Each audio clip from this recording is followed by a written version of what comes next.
Bismillahirrahmanirrahim. Assalamualaikum warahmatullahi wabarakatuh. Selamat malam teman-teman semuanya. Terima kasih kehadiran pada malam hari ini.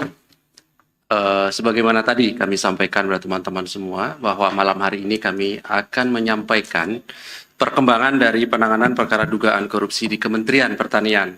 Namun sebelumnya perlu kami sampaikan, sebagaimana penanganan perkara oleh KPK, perkara yang lainnya tentu, kami mengumumkan pihak-pihak yang ditetapkan sebagai tersangka ketika proses penyidikan cukup dan kemudian dilakukan penahanan, gitu ya. Dan ini sama dengan penanganan perkara lainnya di KPK sekali lagi. Oleh karena itu, karena ada proses-proses ketika naik pada proses penyelidikan ke penyidikan, tentu kami telah memiliki kecukupan alat bukti, gitu ya. Kemudian kami harus melakukan proses administrasi penyidikan, kemudian melakukan pemeriksaan terhadap saksi-saksi kepada tersangka, baru kemudian melakukan penahanan. Jadi ada proses lebih dahulu sesuai dengan hukum acara, dan itulah yang kami patuhi. Oleh karena itu, malam hari ini tim penyidik KPK menyatakan cukup untuk proses penyidikan, sehingga nanti kami umumkan siapa saja yang ditetapkan sebagai tersangka dalam perkara dimaksud. Hadir malam hari ini pimpinan KPK Pak Johanis Tanak dan juga pelaksana tugas Deputi Penindakan Pak Asep Guntur. Kami nanti akan sampaikan beberapa poin dari hasil proses penyelidikan sehingga kemudian naik kepada penyidikan. Sekali lagi, apa yang kemudian nanti akan dibacakan oleh pimpinan adalah poin-poin, gitu ya, dari hasil penyelidikan, begitu. Tentu tidak bisa detail karena ini kan perkara setelah dilakukan penahanan juga terus berjalan proses penyidikannya, tidak berhenti dilakukan penahanan kemudian perkara ini selesai, begitu ya. Setelahnya kami beri kesempatan kepada teman-teman seperti biasa, silahkan. Kita fokuskan lebih dahulu terkait dengan penanganan perkara di Kementerian Pertanian ini, karena saya yakin, karena kami yakin bahwa pertanyaan dari teman-teman begitu banyak terkait perkara yang akan diumumkan pada malam hari ini. Baik, kami silakan Pak Johanis Tanak untuk menyampaikan beberapa poin perkembangan dari perkara dugaan korupsi di Kementerian Pertanian dimaksud. Terima kasih kesempatan diberikan kepada kami. Assalamualaikum warahmatullahi wabarakatuh.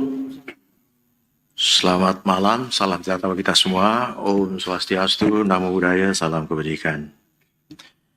Pada hari ini, Rabu 11 Oktober 2023, kami akan menyampaikan proses penyidikan yang sedang dilaksanakan, yaitu perkara dugaan tindak pidana korupsi terkait bersama-sama menyalahgunakan kekuasaan dengan memaksa memberikan sesuatu untuk proses lelang jabatan, termasuk ikut serta dalam pengadaan barang dan jasa, disertai penerimaan gratifikasi di lingkungan Kementerian Pertanian Republik Indonesia.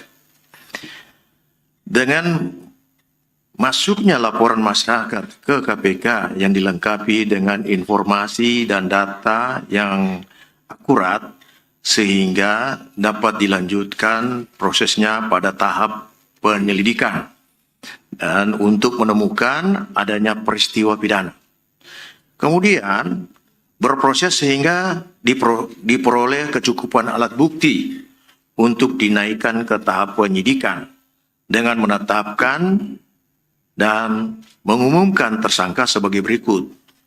1. SYL, Menteri Pertanian Republik Indonesia, periode 2019-2024. 2. KS, Sekretaris Jenderal Kementerian Pertanian Republik Indonesia.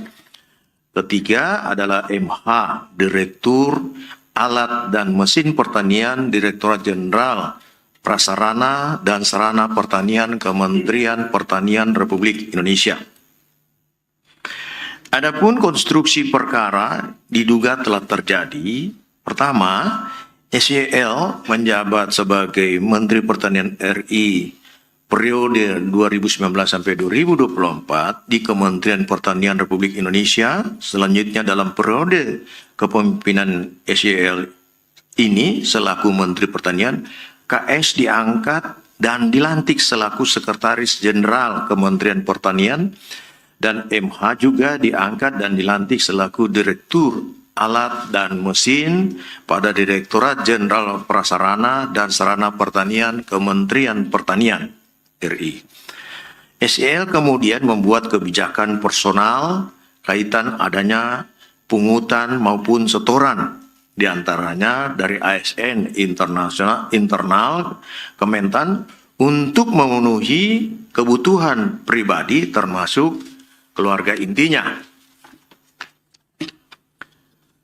SEL menginstruksikan dengan menugaskan KS dan MH melakukan penarikan sejumlah uang dari unit eselon 1 dan eselon 2 dalam bentuk penyerahan tunai, transfer rekening bank, hingga pemberian dalam bentuk barang maupun jasa.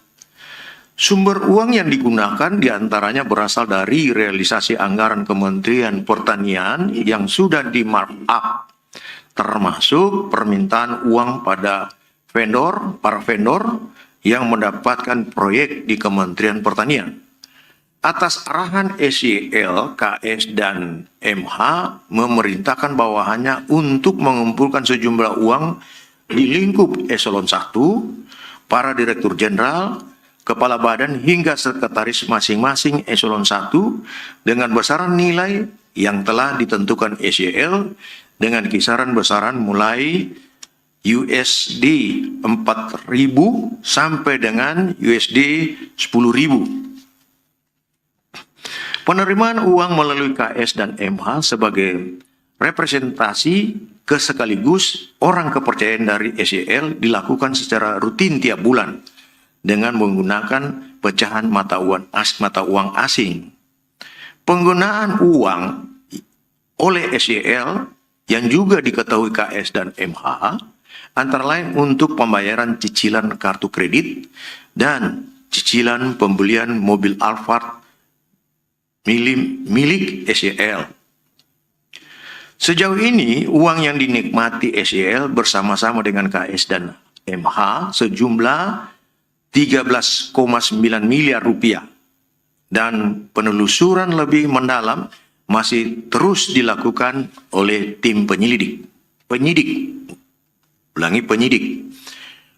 Untuk kebutuhan proses penyidikan, tim penyidik menahan tersangka KS untuk 20 hari pertama terhitung 11 Oktober 2023 sampai dengan 30 Oktober 2023 di rutan KPK. Sedangkan tersangka SEL dan tersangka MH hari ini mengkonfirmasi tidak bisa hadir.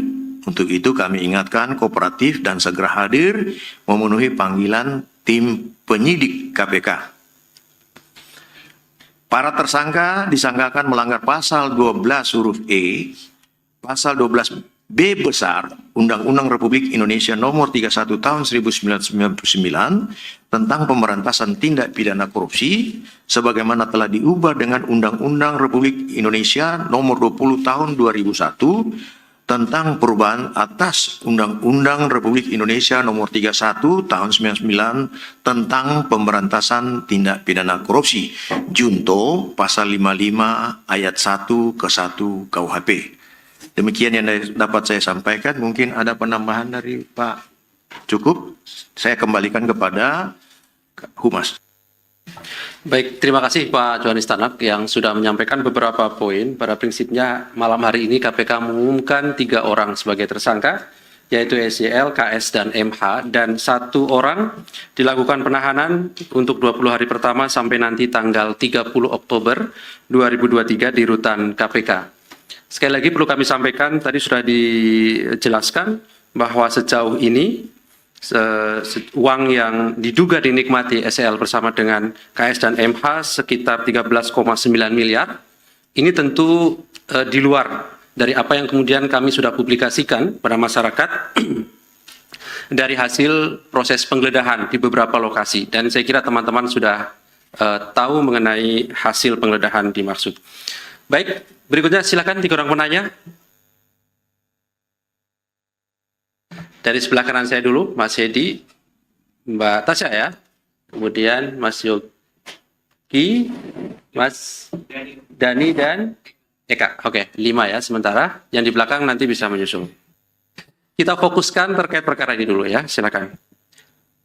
Selamat malam Pak Ali, Pak Tanak, Pak Asep. Saya Hedi dari Kumparan. Ini beberapa pertanyaan yang saya mau tanyakan begitu. Ini kan tadi soal pemerasan dan dugaan gratifikasi itu diterima dari sejak pengeluaran 2019 ya. Apa dari beberapa sejak diangkat sebagai pejabat di Kementan begitu. Ini mau mengonfirmasi apakah benar yang setoran dari bawahannya itu masih mengalir ke SYL dan kawan-kawan ini saat yang bersangkutan masih di Eropa beberapa minggu yang lalu. Itu yang pertama. Terus ini untuk menjelaskan aja, sebenarnya kasus Kementan ini diterima Dumas KPK itu sejak kapan? Itu bulan berapa dan tahun berapa begitu? Pertanyaan selanjutnya yang soal ini kan beberapa yang isu-isu terendus juga belakangan itu yang soal penggunaan private jet oleh SYL begitu. Ini apa dalam kasus ini bagaimana kedudukannya begitu? Bisa dijelasin mungkin. Kan soal yang Alphard tadi juga dijelasin disinggung begitu. Nah, ini yang terakhir ini kan kalau tadi didengar soal konstruksinya itu kan pemerasannya itu berupa bentuknya piramida. Jadi dari eselon 1 ke 2 ke 3 gitu. Dan beberapa laporan teman-teman juga akhirnya berdampak pada markup proyek-proyek segala macam dan ini. Nah, pertanyaannya kemudian ini kan di Kementerian Pertanian kan beberapa proyek juga jadi semacam proyek besar lah dan jadi termasuk yang food estate itu. Nah, apakah ini juga akan didalami KPK? Maksudnya proyek-proyeknya itu akan jadi objek pendalaman juga atau tidak? Terima kasih Mas Hedi. Belakang ya Mbak Tasya ya. Selamat malam, perkenalkan saya Tasya dari voi.id. Izin mau bertanya, pertama ini sprindiknya dikeluarkannya tanggal berapa ya? Terus mulai lidiknya kalau boleh tahu dari kapan juga. Terus yang kedua, tadi kan Mas Ali sempat bilang kalau sempat diumumin kalau SYL hari ini jadi tersangka. Nah, sementara kemarin pemanggilannya dia hari ini sebagai saksi tapi disebutnya sebagai tersangka gitu. Apakah memang bisa dipanggil dalam 2 kapasitas gitu? Ini untuk pengetahuan aja sih. Terus yang ketiga, SYL kan dari Nasdem ya. Nah, apakah ada aliran uang yang masuk ke Nasdem atau kan ada TPPU juga tuh. Nah, itu udah ketahuan belum sih buat apa aja? Apakah buat pembelian sapi kurban atau ada pembelian jam tangan mewah ke pihak lain gitu misalnya? Itu aja, terima kasih. Ya, selamat malam Pak Ali, Pak Tanak dan juga Pak Asep. Pertanyaan saya ada 2. Saya Dani dari Bisnis Indonesia. Saya punya 2 pertanyaan. Ya, saya yang WA Pak Tanak beberapa waktu lalu. Pertanyaan saya pertama itu masih terkait dengan pertanyaan Mbak Tasya, itu terkait dengan TPPU-nya. Itu soalnya tadi mungkin belum ada ya di konstruksi perkaranya. Mungkin masih ya, oke. Mungkin bisa kalau misalkan sudah bisa diterangkan apakah ini TPPU-nya itu pelakunya apakah dari 3 tersangka ini apa hanya asumsi saya saja sih Pak ya, apakah hanya SYL saja gitu, karena memang dia kan tadi sudah dijelaskan juga dengan Hedi juga ini bentuknya seperti piramida gitu ya. Terus yang kedua itu tadi disebutkan ada dugaan markup gitu ya. Nah, ini kan beberapa kali setidaknya kalau saya catat dalam 2 bulan ini kayaknya sudah ada kasus yang menyebutkan ada dugaan keterlibatan oknum BPK. Nah, kalau misalkan sudah ada dugaan markup seperti ini, anggaran dari realisasi anggaran seperti itu, apakah sudah tercium dugaan keterlibatan oknum BPK? Terima kasih. Ya, selamat malam. Saya Eka Yuda Saputra dari Tempo. Pak, ini kan kalau misalnya promosi jabatan itu di kementerian itu kan ada panitia seleksi, panitia seleksi jabatan. Nah, apakah tersangka ini juga bersekongkol dengan panitia untuk mempromosikan jabatan. Terus kedua, bagaimana sistem inspektoratnya di dalam kementerian? Apakah ada pengaduan? Setahu saya ada sistem whistleblower di dalam kan. Dan ketiga, konsekuensinya, ada ancaman nggak sih atau konsekuensi ketika pegawai itu menolak setoran per bulan itu? Terima kasih. Malam, saya Yogi dari Harian Kompas. Izin Pak Tanak dan Mas Ali. Ini kan untuk sama tadi yang soal ke partai ya. Nah, di pemilu, misalnya ini menjelang besok pendaftaran lagi ya, capres dan cawapres gitu. Nanti di jelang pemilu 2024 ini apakah KPK juga akan istilahnya fokus ke sektor korupsi politik ini gitu, baik itu penindakan dan pencegahannya, Pak. Terus kemudian untuk SYL ya, ini kan istilahnya pelaku utama ya kalau di sini gitu. Nah, kenapa kok nggak yang diutamakan dia untuk ditahan gitu, sampai kemarin yang mengumumkan malam Pak Mahfud dulu gitu sebelum KPK malam ini menyampaikan rilis gitu. Kemudian juga soal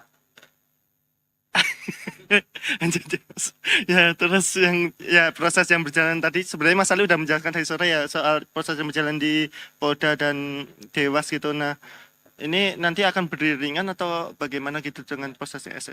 Ya, makasih ya. Selamat malam Pak Tanak, Pak Asep, Pak Ali, saya Niam dari kompas.com. Izin pertama mau menanyakan terkait Niam Pak. Ya, izin Pak, kan kemarin KPK juga mengajukan cegah ya ke imigrasi untuk nama-nama keluarga Pak SYL ya gitu. Ada istri, ada anak, ada cucu ya gitu. Mungkin bisa diperjelas ini sebenarnya keterkaitannya atau perannya seperti apa, kayak gitu pertama. Kedua, mau nanya soal pengen clear aja, kemarin beberapa waktu lalu kebetulan di Kompas TV mantan Wakil Ketua KPK Pak Saud bilang kalau ada jarak yang lama antara ekspos pertama kasus ini yang informasinya itu digelar pada 13 Juni. Sementara sprindik itu baru ditandatangani pada 26 September kemarin ya gitu. Nah, sebenarnya ini kenapa sih waktunya berjalan lama ya gitu. Maksudnya kalau ekspos sudah sepakat 3 orang ini jadi tersangka, kenapa ya udah ditandatangan aja ya gitu. Ya mungkin penjelasannya kayak gitu karena ini kan berbenturan dengan isu dugaan pemerasan yang ada di Polda. Terima kasih. Selamat malam Pak Tanak, Mas Ali, Pak Asep. Saya Asep dari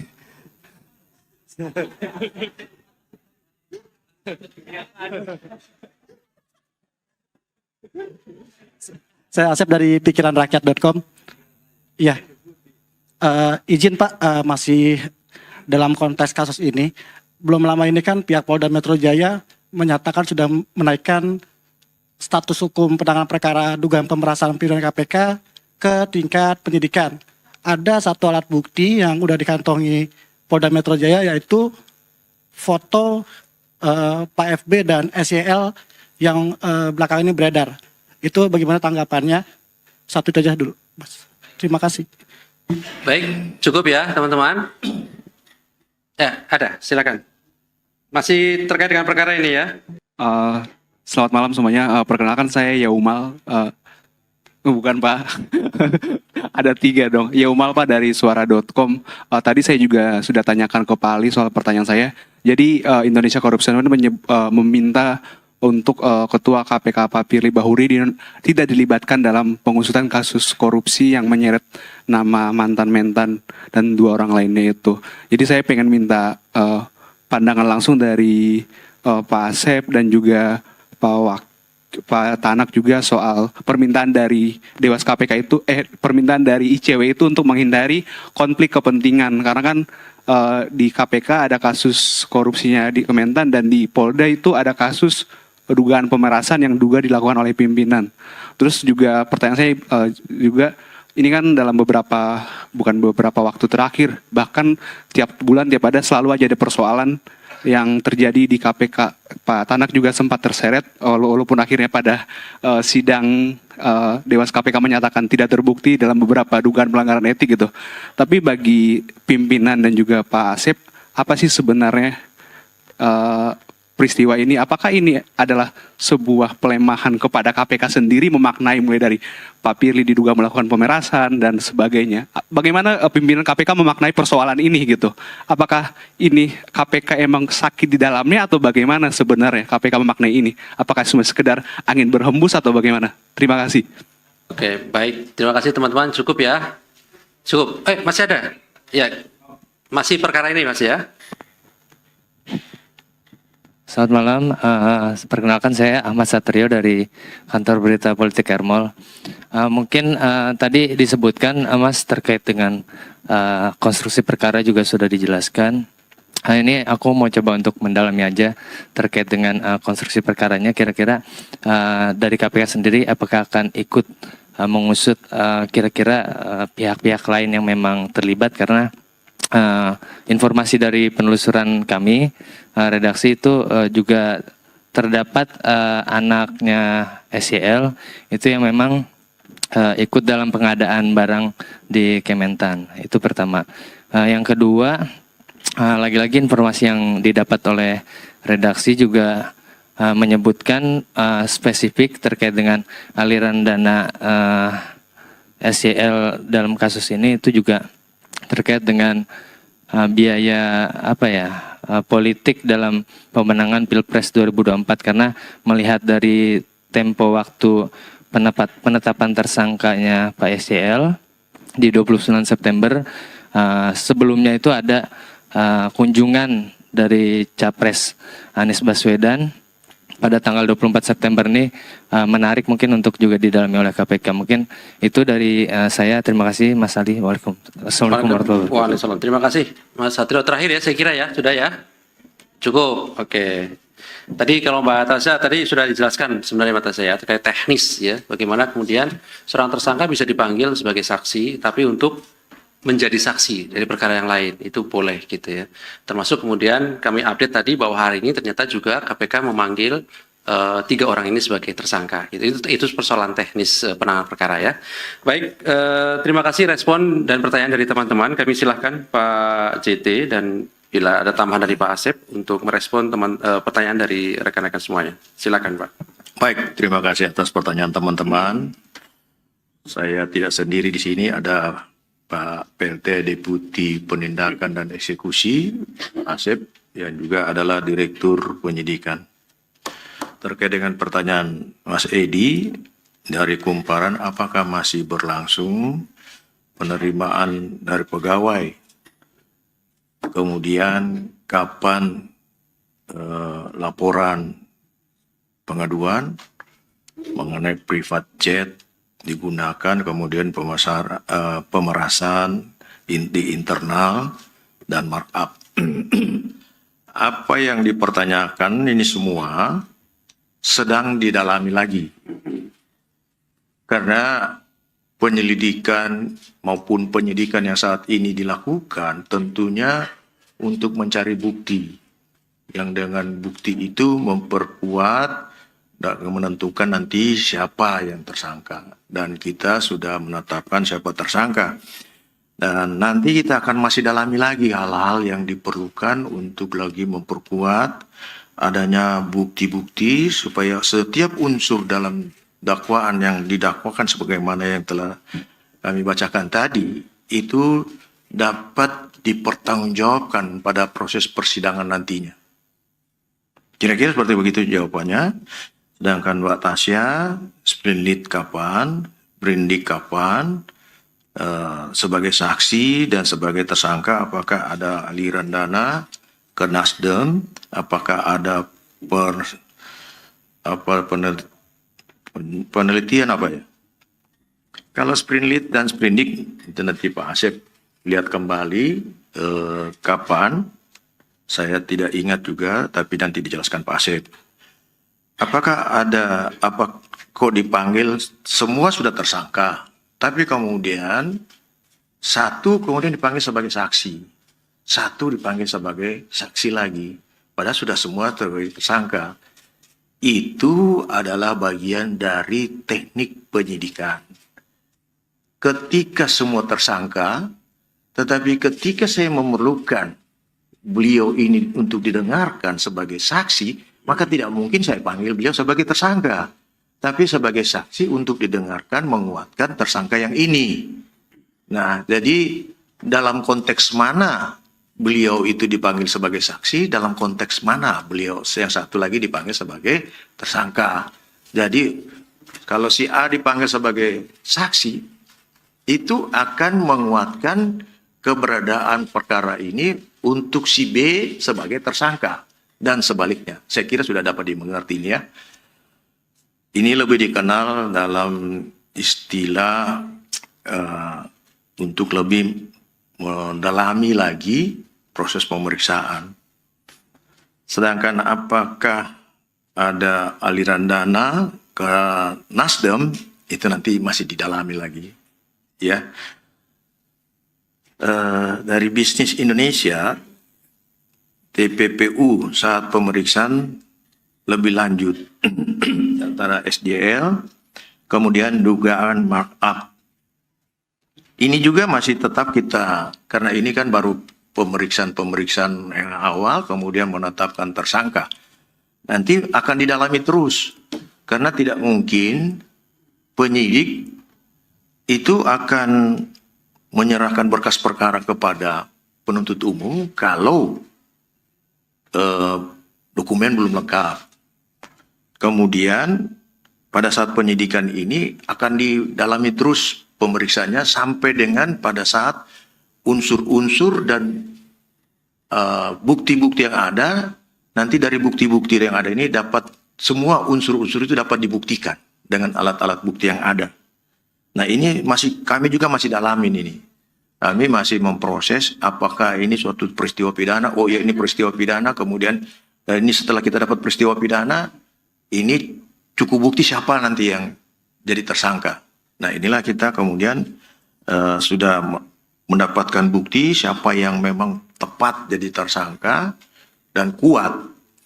Nah, ini yang nantinya pada saat proses lebih lanjut kita akan mendalami lagi. Tim penyidik yang dipimpin oleh Pak Asep selaku deputi dan selaku direktur penyidik akan mendalami lagi. Sedangkan dari Bisnis Indonesia ini sama ya. Sekarang dari Mas Eka Yuda dari Tempo, apakah panitia bersekongkol dengan YSL? Kemudian kalau masalah persekongkolan juga ini panitia bersekongkol atau tidak dengan SYL, yang jelas ada temuan, ya kan? Nah temuannya ini akan didalamin. Ya, seperti saya sampaikan sudah kami bacakan tadi, ada tentang hal itu, tetapi masih didalamin lagi, masih ada proses-proses pemeriksaan. Kemudian Mas Yogi dari Kompas, fokus ke kegiatan pemilu. Kalau terkait dengan pemilu, ya itu tidak ada hubungan. Tetapi kalau pemilu ini kami tetap koordinasi dengan Bawaslu maupun Komisi Pemilihan Umum menyampaikan hal-hal supaya hal-hal yang terkait dengan korupsi itu dihindari. Nah, ini kami melakukan kerjasama upaya pencegahan. Kenapa Pak Mahfud duluan mengumumkan? Ya, kita kan tidak bisa melarang orang untuk berbicara. Silakan, tetapi kita sebagai pihak yang berkepentingan tentunya yang lebih tahu kapan momen yang tepat untuk kita umumkan. Sehingga tidak ada kekeliruan kita dalam menjalankan tugas yang dibebankan kepada kita dalam penanganan korupsi ini.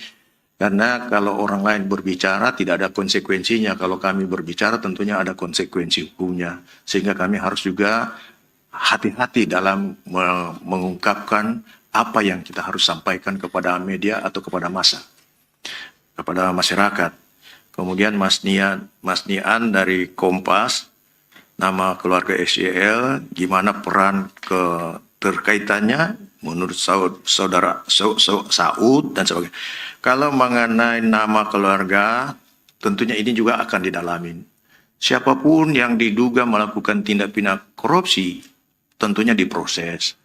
Di sini juga sudah ada punya pengalaman. Ada bapaknya dulu sebagai bupati, kemudian diproses, anaknya juga diproses. Di sini juga ada suami istri, sudah pernah ada suami istri, kemudian diproses juga. Jadi kita tidak melihat ini keluarga atau bukan keluarga.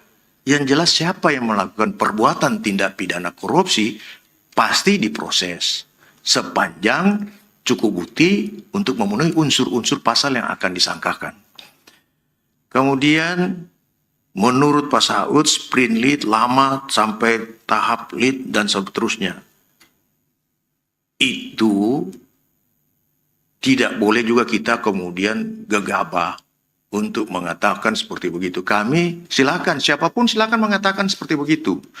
Tapi kami tentunya bekerja hati-hati. Karena menetapkan seseorang tersangka yang tidak cukup bukti, itu berdampak juga baik dalam selaku pribadi, negara, dan kepada Tuhan. Jadi kita pun melakukan tugas ini tentunya dengan suatu bukti yang cukup. Karena berbicara hukum, penegakan hukum harus disertaikan dengan bukti yang cukup. Tidak bisa kita mau asal-asal berbicara saja. Dan kita tidak perlu ikut-ikut orang yang kontra. Itu silakan mereka berbicara dan itu hak mereka. Tentunya kita tidak mau mengikuti sesuatu yang menurut kami dalam pelaksanaan tugas kamilah yang lebih tahu, bukan mereka di luar yang lebih tahu. Kemudian Pak Asep, pikiranrakyat.com, menaikkan tahap ke penyidikan terkait dengan foto. Foto itu Mas ya? Ya, kalau masalah foto kan masalah menaikkan penyidikan atau tidak penyidikan, itu hak dari pihak penyidik di Polda. Itu bukan kewenangan kita untuk menyampaikan tentang hal itu. Saya kira lebih tepat ditanyakan kepada mereka tentang hal itu. Kemudian Yauma dari suara.com tidak melibatkan ketua untuk terlibat dalam penanganan perkara SEL. Apapun alasan silakan disampaikan. Sepanjang ketua dalam hal ini Pak Firly masih sebagai pimpinan, tentunya masih mempunyai hak dan kewajiban untuk menjalankan tugasnya selaku pimpinan KPK. Kalau kemudian sudah habis masa jabatan, ya tentunya tidak bisa. Nah, sepanjang dia masih mempunyai hak sebagai pimpinan, tentunya dia perlu melakukan. Kecuali ada larangan. Tidak ada larangan tentang hal itu. Jadi, untuk menyampaikan hal seperti itu, sah-sah saja silahkan. Tidak ada kekhawatiran konflik kepentingan. Saya bisa katakan tidak ada buktinya. Sejak pengaduan ada, kemudian penyelidikan dan penyidikan, tetap saja berjalan lancar. Tidak ada hambatan bagi kami yang kemudian menetapkan tersangka. Siapa tersangka? Kalau Pak Firly tidak dilibatkan, justru salah kita. Kenapa? Tidak kolektif, kolegial. Perintah undang-undang, bukan perintah kami, bukan maunya kami. Tapi kalau Pak Firly tidak ada, tidak boleh diikutkan. Sementara beliau masih punya hak sebagai pimpinan, kemudian kita mengatakan, sudah Bapak nggak boleh ikut. Karena nanti ada indikasi, kita melanggar undang-undang. Karena ini kolektif, kolegial dalam mengambil keputusan dalam penanganan tugas-tugas KPK. Jadi itu kira-kira seperti begitu. Kemudian kita juga harus tidak bisa serta-merta dengan adanya penyidikan yang di tempat lain, kemudian mengatakan Pak Firly bersalah. Ingat loh, hukum acara pidana mengenal asas praduga tak bersalah. Sepanjang belum ada bukti orang itu bersalah, tidak boleh dikatakan dia bersalah. Sepanjang belum ada bukti dia bersalah, dia masih berhak untuk duduk di sini sebagai pimpinan. Jadi kita menghormati juga apa yang disampaikan diamanatkan dalam undang-undang tentang hukum acara pidana, Undang-Undang 881. Kita tidak boleh juga gegabah untuk mengatakan. Tetapi siapapun mengatakan itu hak mereka. Gitu? Tapi kita tetap menjalankan hal ini sesuai dengan ketentuan peraturan perundang-undang. Dan kita harus sama-sama menghormati presumption of innocence itu, asas praduga tak bersalah. Karena setiap orang, setiap warga negara tunduk pada hukum yang berlaku. Kemudian